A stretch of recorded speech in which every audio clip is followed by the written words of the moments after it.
नमस्कार बच्चों। आज हम एनसीईआरटी की छठी कक्षा की हिंदी पुस्तक वसंत भाग 1 के पाठ 15 नौकर के अभ्यास प्रश्नों पर चर्चा करेंगे। पहले 5 प्रश्न निबंध से हैं। जैसा कि मैंने आपको पाठ को पढ़ाते वक्त बताया था कि जो नौकर पाठ है वो एक निबंध है, तो जो शुरू के 5 प्रश्न हैं वो निबंध से हैं। प्रश्न 1, आश्रम में कॉलेज के छात्रों से गांधी जी ने कौन सा काम करवाया और क्यों?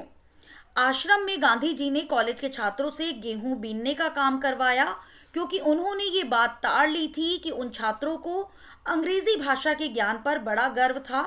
गांधी जी उनके इस अहंकार को तोड़ना चाहते थे। वे ये शिक्षा देना चाहते थे कि अधिक पढ़ लेने पर भी हमें छोटे कार्य को करने में संकोच नहीं करना चाहिए। ये तब की बात है जब आश्रम में गांधी जी से मिलने कुछ कॉलेज के छात्र आए और उन्हें ये लगा कि हम बहुत पढ़े लिखे हैं और इसलिए गांधी जी से अगर हम कोई काम मांगेंगे तो वो हमें कोई पढ़ाई लिखाई का काम देंगे। और गांधी जी ने उनके मन की ये बात जो है वो ताड़ ली थी, ये जान ली थी, इसलिए उन्होंने उन्हें यह सबक सिखाया कि कोई भी काम जो है वो छोटा बड़ा नहीं होता। ये ज़रूरी नहीं होता कि आप बहुत पढ़े लिखे हैं तो आप केवल पढ़ने लिखने का काम करेंगे और कोई छोटा काम नहीं करेंगे। इसलिए उन्होंने उनसे गेहूं बीनने का काम कराया ताकि उन्हें ये एहसास हो सके कि कोई भी काम छोटा या बड़ा नहीं होता, क्योंकि गांधी जी की ऐसी विचारधारा थी ही नहीं। अगला प्रश्न है, आश्रम में गांधी ऐसे कई काम करते थे जिन्हें आमतौर पर नौकर चाकर करते हैं। पाठ से 3 ऐसे प्रसंगों को अपने शब्दों में लिखो जो इस बात का प्रमाण हो। पाठ की स्टार्टिंग में ही आपने पढ़ा था कि बैरिस्टर होते हुए भी वे सब काम करते थे जिन्हें आमतौर पर नौकर चाकर करते हैं। जब वो हजारों रुपए कमाते थे बैरिस्ट्री से, तब भी वे नौकर चाकर वाले सारे काम कर लेते थे, नौकरों वाले, क्योंकि वो किसी को नौकर मानते ही नहीं थे और उनका मानना यह था कि व्यक्ति को सभी काम स्वयं करने चाहिए। तो हमने यहाँ पर केवल 3 प्रसंगों का वर्णन किया है। आप इनके अलावा और भी पाठ में जो अन्य प्रसंग हैं आप उनको भी यहाँ पर लिख सकते हैं। आश्रम में गांधी जी कई ऐसे कार्य करते थे जिन्हें आमतौर पर नौकर चाकर करते हैं। ये कार्य हैं, गांधी जी आश्रम में अपने हाथ से चक्की से आटा पीसा करते थे।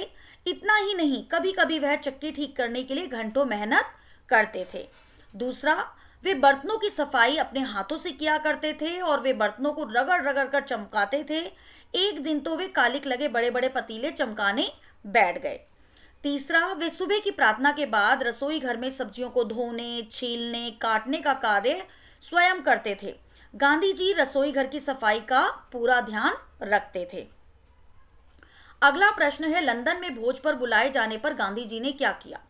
जब लंदन में गांधी जी को वहां के छात्रों ने भोज पर निमंत्रित किया तो गांधी जी ने क्या किया? वो समय से पहले वहां पहुंच गए और वहां समय से पहले पहुंचकर उन्होंने तश्तरियां धोने, सब्जी साफ करने तथा अन्य छोटे मोटे काम करने में उनकी सहायता वो करने लगे, क्योंकि उनका मानना ये था कि अगर वो अतिथि हैं तो ऐसा नहीं कि वो बिल्कुल समय पे जाएंगे। अगर उनके पास समय है तो वह समय से पहले वहां जाना पसंद करते थे ताकि वो दूसरों की मदद कर सकें, क्योंकि उन्हें अतिथि सत्कार कराना, अपनी सेवा कराना बिल्कुल भी पसंद नहीं था। अगला प्रश्न है, गांधी जी ने श्रीमती पोलक के बच्चे का दूध कैसे छुड़वाया? जब गांधी जी एक बार वापस लौटे जेल से तो उन्होंने क्या देखा कि श्रीमती पोलक जो है वो बहुत कमज़ोर हो गई हैं।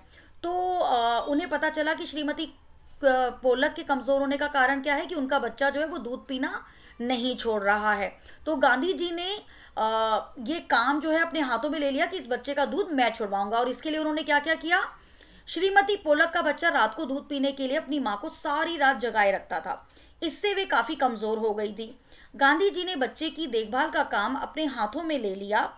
देर रात को जब भी वे थके मांदे घर लौटते तो बच्चे को श्रीमती पोलक के बिस्तर से उठाकर अपने बिस्तर पर लिटा लेते थे। वे अपनी चारपाई के पास उसे पानी पिलाने के लिए एक बर्तन में पानी भरकर भी रख लेते ताकि बच्चे के रोने पर उसे पानी पिला सके। लेकिन बच्चा कभी नहीं रोता था, रात में आराम से सोता रहता।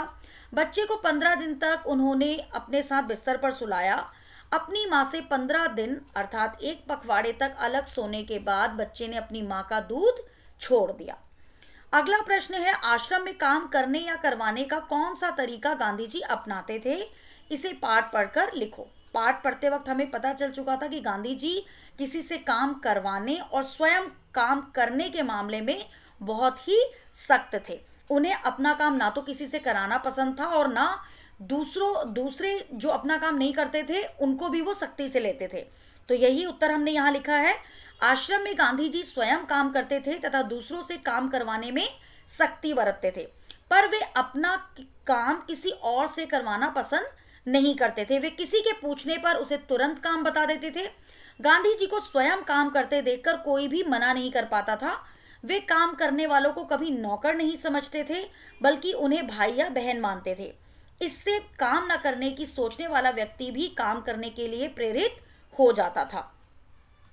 अगला प्रश्न निबंध से आगे के प्रश्न है, गांधी जी इतना पैदल क्यों चलते थे? पैदल चलने से क्या लाभ हैं? लिखो। पैदल चलना स्वास्थ्य के लिए लाभप्रद है। गांधी जी इस बात को जानते थे, इसलिए वो क्या करते थे? वो मीलों पैदल चला करते थे।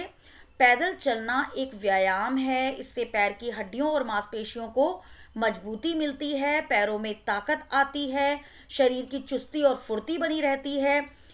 पैदल चलने की आदत स्वस्थ रहने में मददगार है। इसलिए गांधी जी क्या करते थे? कहीं भी पैदल जाते थे और हमने ऐसे कई प्रसंग पढ़े हैं जहां पर उनके पैदल चलने का वर्णन किया गया है और यहाँ पर आप और भी पैदल चलने के जो लाभ हैं उन्हें ऐड कर सकते हैं। अगला प्रश्न है, अपने घर के किन्हीं 10 कामों की सूची बनाकर लिखो और यह भी कि उन कामों को घर के कौन कौन से सदस्य अक्सर करते हैं। तुम तालिका की सहायता ले सकते हो। यहाँ एक तालिका दी गई है और हमें ये बताना है कि कौन कौन क्या काम करता है। अब ये देखो कि कौन सबसे ज़्यादा काम करता है और कौन सबसे कम। कामों का बराबर बंटवारा हो सके इसके लिए तुम क्या कर सकते हो, सोचकर कक्षा में बताओ। अब यहाँ पर जैसे मैं, माँ, पिता, भाई, बहन, चाचा, दादी, अन्य और भी जो भी आपके परिवार में सदस्य हैं आप उनका वर्णन यहाँ कर सकते हैं। ज़रूरी नहीं कि आप इन्हीं को लें। अब जैसे काम, यहाँ पर कुछ कॉमन जो काम है वो हैं घर का सामान लाना। कौन लाता है? पिता लाते हैं। घर की सफाई करना माँ करती है या बहन कर देती है। बिस्तर रखना माँ करती हैं। खाना बनाना माँ करती हैं, कभी कभार बहन भी कर देती हैं। कपड़े धोना माँ करती हैं। कपड़ों में इस्त्री करना भाई या माँ करती हैं। जूतों की पॉलिश मैं अपने आप कर लेता हूँ या अतिथियों की सेवा माता पिता करते हैं। बाहर के कार्य पिताजी करते हैं। दूध लाना भाई या बहन करते हैं। तो ऐसे आप अपने कार्यों की सूची बनाएंगे और ये देखेंगे कि कौन आपके घर में कितना काम करता है। तो इस तालिका के आधार पर क्या उत्तर आता है कि सबसे ज़्यादा काम कौन करती हैं? माँ करती हैं।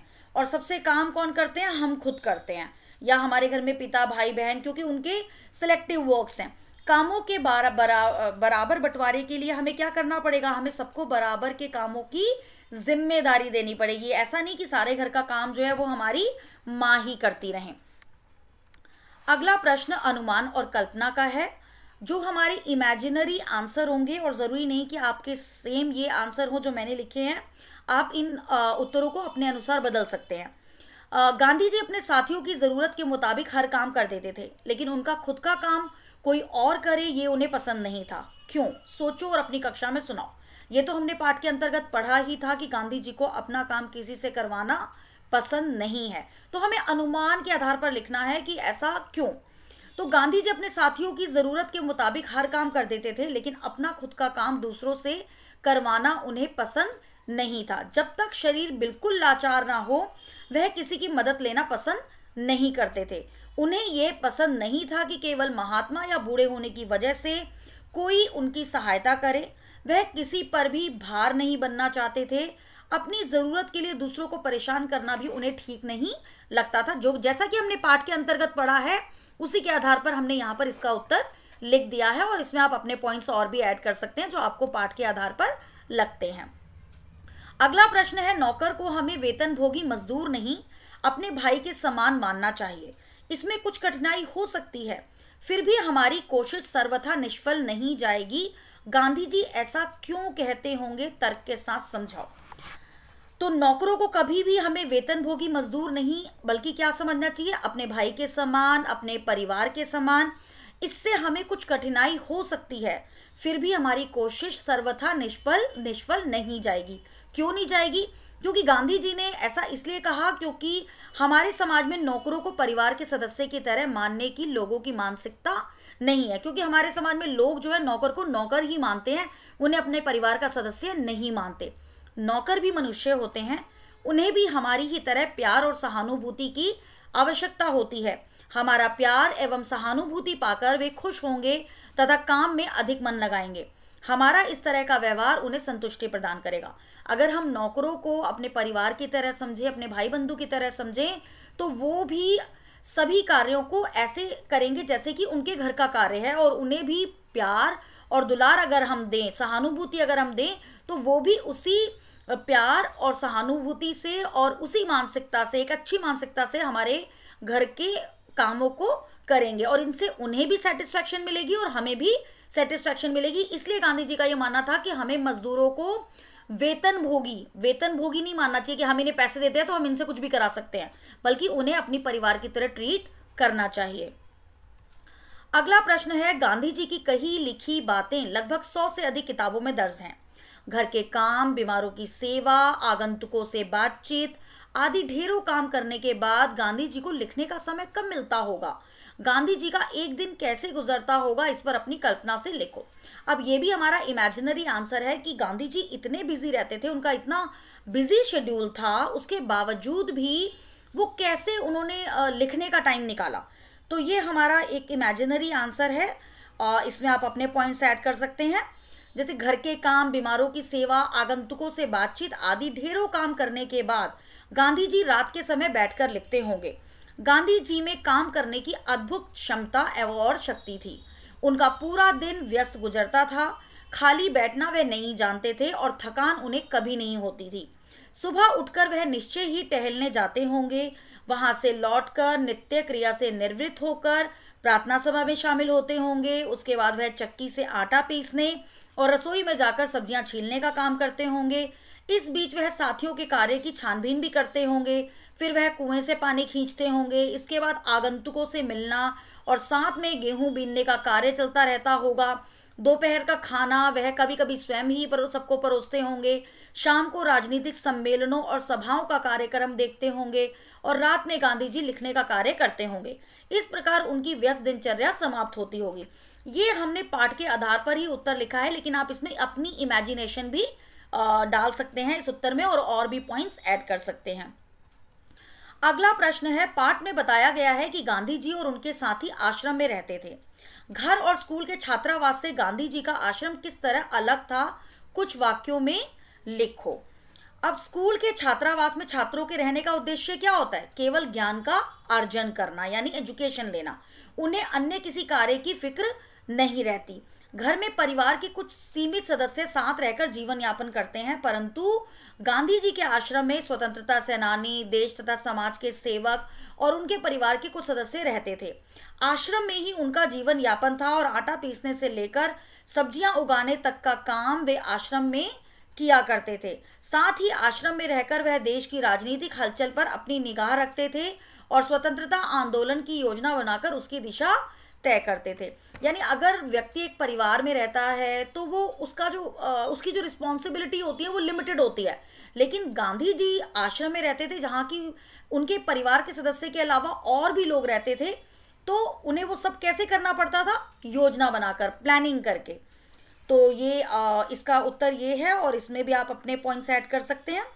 अगला है, ऐसे कामों की सूची बनाओ जिन्हें तुम हर रोज खुद कर सकते हो। यहाँ पर आप जो जो काम खुद करते हैं उन सबको आप यहाँ पर लिख सकते हैं।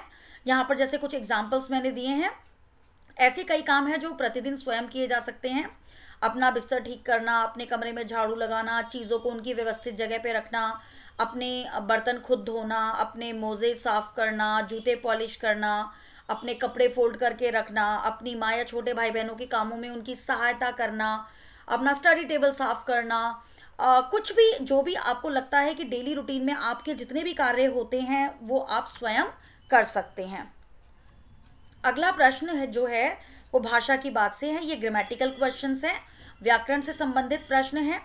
पहला प्रश्न क्या है? पिसाई संज्ञा है। पीसना शब्द से ना अगर हम निकाल दें तो पीस धातु रह जाती है और पीस धातु में आई प्रत्यय जोड़ने पर क्या बन जाता है? पिसाई। किसी किसी क्रिया में प्रत्यय जोड़कर उसे संज्ञा बनाने के बाद उसके रूप में बदलाव आ जाता है, जैसे ढोना से ढुलाई और बोना से बुआई। मूल शब्द के अंत में जुड़कर नया शब्द बनाने वाले शब्दांश को हम क्या कहते हैं? प्रत्यय। अगर हम किसी शब्द के अंत में कोई नया शब्द जोड़ देते हैं, जैसे प्रत्यय जोड़ देते हैं, तो वो एक नया शब्द बन के आ जाता है। शब्द के पहले जो जुड़ता है वो उपसर्ग होता है और शब्द के बाद जो जुड़ता है वो प्रत्यय होता है। तो नीचे कुछ संज्ञाएं दी गई हैं, बताओ ये किन क्रियाओं से बनी है। अब यहाँ पर हमें संज्ञाएं दी गई हैं रोपाई, कटाई, सिंचाई, सिलाई, कताई और रंगाई। तो हमें ये बताना है कि इनकी क्रिया कौन सी है। तो रोपाई की क्रिया कौन सी है? रोपना। कटाई की काटना, सिंचाई की सींचना, सिलाई की सिलना, कताई की कातना और रंगाई की रंगना।